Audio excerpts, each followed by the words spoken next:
오늘은 기적이 필요할 때라는 제목으로 말씀을 나누고자 합니다. 한번 따라해 보세요. 기적이 필요할 때. 기적이 필요할 때. 여러분, 오늘 말씀 제목과 같이 기적이 필요하신 분이 계십니까? 기적이라는 것이 뭐죠? 닥터 로이 존스 목사님은 기적이란 과학적, 이성적, 합리적, 논리적으로 증명하거나 설명할 수 없는 것이라고 말씀했습니다. 즉 과학적으로 증명이 된다면, 논리적으로 설명이 된다면, 합리적으로 설명이 된다면 그것은 기적이 아니라는 것이죠. 기적이라는 것은 어떤 자연현상이나 과학기술이나 인간의 능력으로 도무지 행할 수 없는 그것, 즉 오직 전능하신 하나님만이 하실 수 있는 것, 그것이 바로 기적이라는 것입니다. 우리에게는 기적이 필요할 때가 많습니다. 암은 아직도 현대 의학기술로는 해결할 수 없는 질병입니다. 이럴 때 우리에게 기적이 필요하죠. 국가의 위기 상황을 경험할 때에 그것은 우리 개인의 힘으로 어떻게 할 수가 없습니다. 이럴 때 우리에게 기적이 필요하죠. 기적이 필요하다는 말은 곧 하나님의 일하심, 하나님의 간섭하심이 필요하다는 것을 인정하는 영적인 행위인 것입니다. 저는 특별히 우리 희망을 노래하는 교회가 하나님의 역사를 경험하는 기적이 일상이 되는 그런 교회가 되기를 간절히 소망합니다. 오늘 본문 말씀은 기적을 경험한 중풍병자와 4명의 친구가 기록된 말씀입니다. 예수님이 가버나움에 있는 어떤 집에 들어가셨어요. 그러자 사람들이 그 소식을 듣고 예수님에게로 몰려왔습니다. 병자들을 데리고, 귀신 들린 사람들을 데리고, 또 몸이 아픈 사람은 자신이 직접 예수님을 찾아가서 치유를 받으려고 예수님에게로 몰려갔습니다. 얼마나 많이 모였는지 인산인해를 이루었고, 많은 사람들이 그 많은 사람들 때문에 예수님을 직접 만나보지 못하고 문 밖에서 기다려야 했습니다. 그런데 그때 4명의 친구들이 중풍병자를 침상에 메워가지고 예수님을 찾아갔습니다.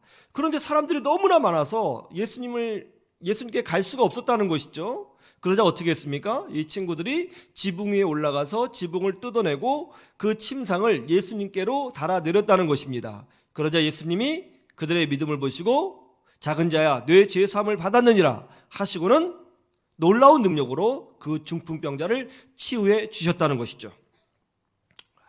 오늘도 이 본문 말씀처럼 여러분이 예배하는 중에 나에게 오셔서 놀라운 방법으로 치유하시고 회복하시는 그런 하나님 예수님 만나기를 주님의 이름으로 축원합니다. 그러면 기적은 언제 일어나는 것일까요?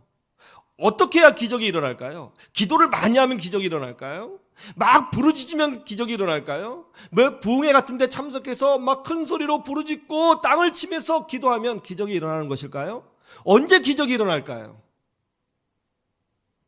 오늘 말씀은 우리에게 많은 것을 가르쳐주고 있습니다. 언제 기적이 일어나느냐?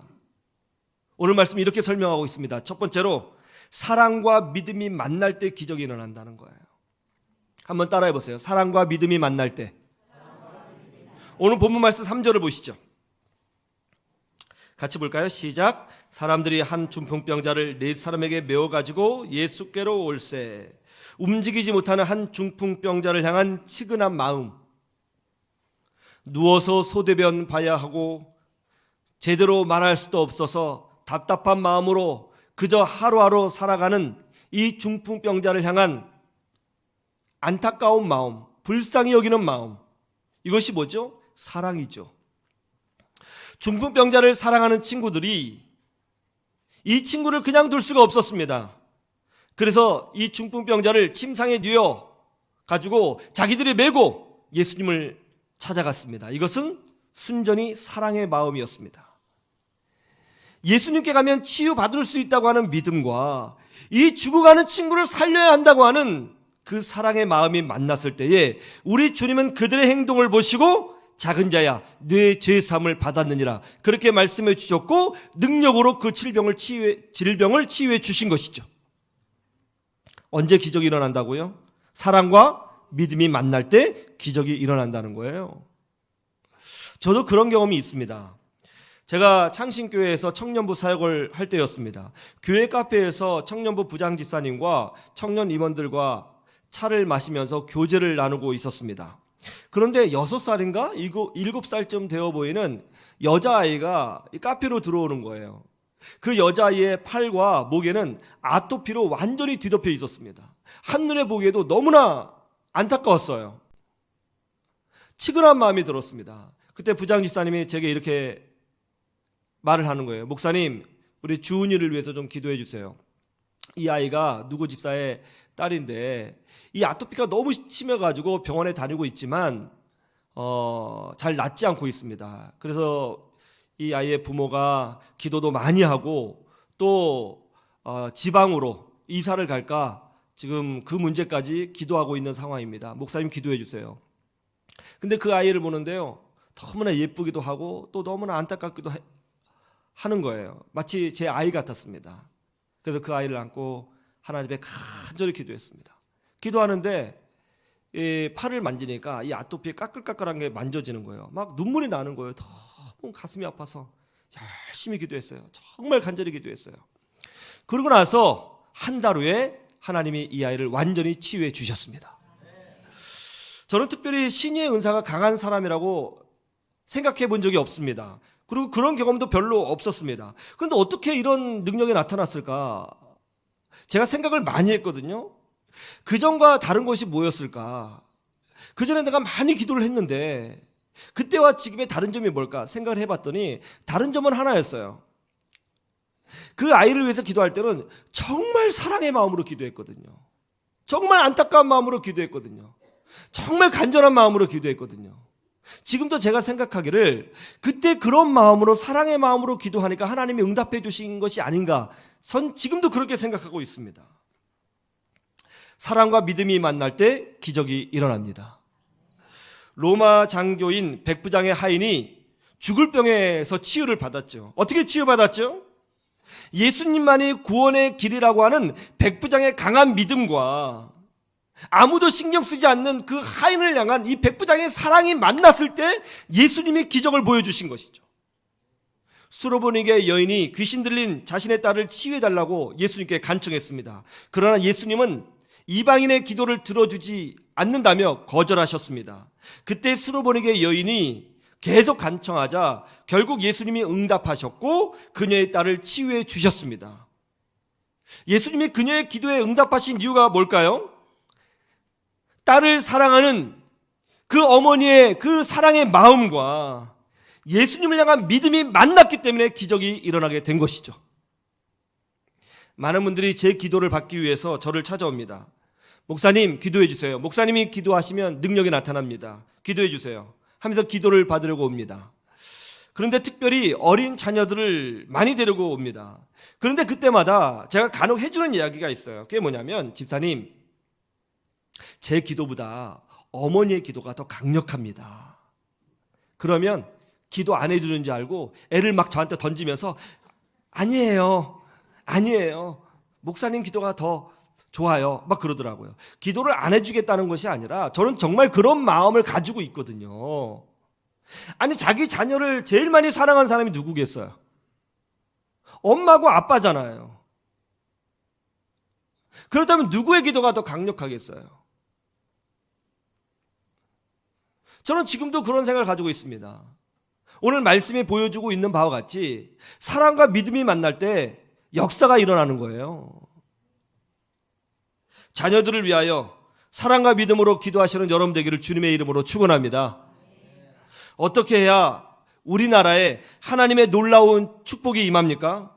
어떻게 하면 이 모든 국가적 위기 속에서 하나님께서 우리나라에 간섭하시고 도우시고 회복시켜 주시고 복 주시는 역사가 일어날 수 있습니까? 먼저 위정자들이 국민들을 진심으로 사랑해야 됩니다. 그리고 하나님만이 구원주이심을 선포하고 믿어야 됩니다. 사랑과 믿음이 만날 때 기적이 일어나는 줄로 믿습니다. 어떻게 하면 우리 교회에 하나님의 임재가 경험되어지고 기적이 일어날 수 있을까요? 우리 모두가 서로를 아껴주고 사랑하고 오직 예수님만 강력하게 믿을 때 기적이 일상이 되는 그런 교회가 될 줄로 믿습니다. 언제 기적이 일어난다고요? 사랑과 믿음이 만날 때입니다. 사랑과 믿음으로 행하십시오. 그래서 오늘 중풍병자에게 일어났던 놀라운 은혜가 여러분 가운데도 일어나기를 주님의 이름으로 축원합니다. 언제 기적이 일어날까요? 두 번째로는 헌신과 믿음이 만날 때입니다. 한번 따라해 보세요. 헌신과 믿음이 만날 때. 오늘 3절 말씀 다시 한번 보세요. 한번 다 같이 볼까요? 시작. 사람들이 한 중풍병자를 네 사람에게 메워가지고 예수께로 올세. 여러분, 중풍병자를 들어보신 적이 있어요? 제 어머니는 중풍병으로 고생하시다가 하늘나라 가셨습니다. 제가 어머니를 업거나 들어 올렸을 때를 기억합니다. 그런데요, 참 이상한 게 뭐냐면 제가 어머니를 들어 올릴 때 늘 느끼는 게 뭐냐면 다른 사람보다 훨씬 더 무겁게 느껴졌어요. 그때 제가 청년이었는데 청년 남자들을 번쩍번쩍 들었거든요. 그런데도 그렇게 들을 수 있는 힘이 있었음에도 불구하고 어머니를 들거나 업을 때는요, 너무너무 힘들었습니다. 제 혼자 할 수가 없었어요. 이상하게도요, 중풍병에 걸린 분들을 안으면요, 너무너무 무겁게 느껴지더라고요. 이 중풍병자를 침상에 메워 예수님께로 데리고 오는 것은 매우 힘든 일이었을 것입니다. 게다가 지붕까지 올라간다는 것은 더더욱 힘들고 어려운 일이었을 거예요. 이건 대단한 헌신이 필요한 일입니다. 굉장한 헌신이 필요한 거죠. 그런데 예수님은 바로 그 헌신된 그들의 믿음을 보시고 기적을 보여주신 거예요. 한번 보세요. 5절에 뭐라고 말씀하셨는지 보세요. 시작. 예수께서 그들의 믿음을 보시고 중풍병자에게 이르시되 작은 자야 뇌 죄사함을 받았느니라 하시니. 보세요. 예수님이 중풍병자의 믿음을 보시고 중풍병자를 치유하신 게 아니에요. 누구를 보셨어요? 그들의 믿음을 보셨어요. 그들의 믿음, 그 친구들의 믿음을 보고 중풍병자를 치유하신 거예요. 그러면 친구들의 믿음이 뭐예요? 이게 헌신된 믿음이죠. 왜 세상에서보다 교회 안에서 기도 응답이 더 많이 일어날까? 왜 세상에서보다 교회 안에서 더 많은 영적인 체험과 기적이 일어날까? 그 이유는 교회 안에 헌신자들이 많기 때문에 그런 것입니다. 미국 애틀랜타 한인감리교회 담임하시는 김종호 목사님이 이런 이야기를 해 주셨습니다. 목사님이 그 교회에 가서 심호하실 때에 교인이 100명 정도 모였다고 합니다. 그런데 마침 그때에 직업이 없어서 경제적으로 어려움을 당한 한 불신자 부부가 이제 교회에 등록하게 되었습니다. 그 미국 한인교회는요, 예수님을 믿지 않은 분들이 많이 등록을 해요. 근데 이분도 이제 미국에 왔으니까 이제 한인교회에 등록하게 된 거죠. 이제 예수님을 아직 몰라요. 근데 보니까 이분이 직장이 없는 거예요. 그래서 목사님이 이분들의 경제적으로 어려운 사정을 알고 동분서주하면서 그 직장이 있는지를 알아봤습니다. 그리고 결국 파트타임 잡을 찾아서 이 불신자 부부에게 소개를 해 주었어요.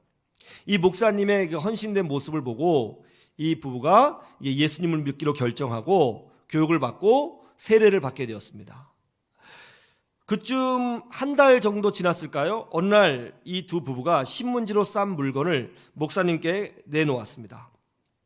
그러면서 하는 말이 미국에 올 때에 서울에서 전 재산을 정리해가지고 온 돈을 은행에 넣어두었는데 그것을 이제 하나님께 바친다는 것입니다.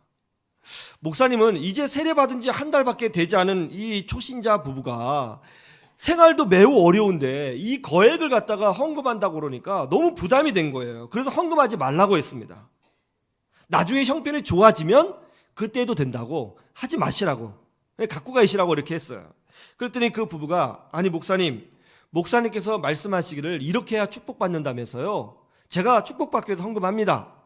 그러자 목사님이 꼭 그렇게 해야 축복받는 것은 아니고 좀 말씀을 들을 때 분별을 해야 된다. 그러니까 초신자 때는 말씀을 때 100% 다 믿는 경향이 있는데 좀 적당히 분별을 좀 해야 될 필요가 있다. 그랬더니 이분이 하는 말이 목사님 100%를 믿지 말라고요? 하나님 말씀을 100% 믿지 않고 구별해서 믿으라는 것이 무슨 뜻이죠? 설명을 해 주십시오. 전 무슨 말인지 모르겠습니다. 근데 이걸 설명을 해줄 수가 없는 거예요. 목사님이 100% 믿지 말라고 그러니까 너무 이상하잖아요. 그래서 그러니까 지금은 그것이 설명하기가 매우 어려운데 좀 나중에 신앙이 잘하면 이해할 수 있을 거라고. 그랬더니 이 부부가 아니라고. 저는 100% 하겠다고 하면서 헌금을 한 거예요. 목사님이 부담이 되었습니다. 그래서 그 헌금을 가지고 당회를 열었습니다. 그리고 자초지정을 설명해 주었습니다. 그러자 그 설명을 하는 중에 그 당회원들이, 장로님들이 고개를 다 떨어뜨리고 아무 말씀도 못 하시는 거예요. 어떤 장로님은, 나이가 드신 장로님은 훌쩍훌쩍 우시더래요. 왜 그러시냐고. 그랬더니 그분이 하시는 말씀이, 이제 세례받은 지 한 달 된 분도 하나님 말씀을 100% 믿는데 자기는 모태신앙이고 신앙생활을 40년 해오고 50년 해오고 20년 해왔는데 내가 정말 하나님 말씀을 100% 믿었는지 너무나 가슴이 아프다고 그렇게 말씀을 하시더래요. 그래서 그날 당회 때 그 헌금을 건축기금으로 사용하기로 결의하였고 겨우 100명 정도 되는 성도들이 헌금을 하여 700만 달러, 우리 돈은 70억이죠. 70억을 모금하게 되었고 건축을 하여 지금은 미국 감리교, 한인 감리교 중에서 제일 큰 감리교회로 성장하게 되었다고 합니다. 우리는 주님을 위해서 교회를 섬기고 헌신합니다. 여러분의 모든 헌신과 섬김이 결코 헛된 것이 아닙니다. 헌신과 믿음이 만날 때 기적이 일어나는 줄로 믿습니다. 이 믿음으로 승리하시기를 주님의 이름으로 축원합니다. 세 번째, 오늘 말씀은 우리에게 열정과 믿음이 만날 때 기적이 일어난다고 말씀하고 있습니다. 한번 따라해 보세요. 열정과 믿음이 만날 때. 오늘 본문 말씀 4절을 보세요. 같이 볼까요? 4절 시작. 무리들 때문에 예수께 데려갈 수 없으므로 그 계신 곳에 지붕을 뜯어 구멍을 내고 중풍병자가 누운 상을 달아내리니. 사람들 때문에 예수님께 갈 수가 없었습니다. 그래서 포기했나요? 사람들 때문에 믿음으로 전진할 수 없었어요. 그래서 뒷걸음쳤나요?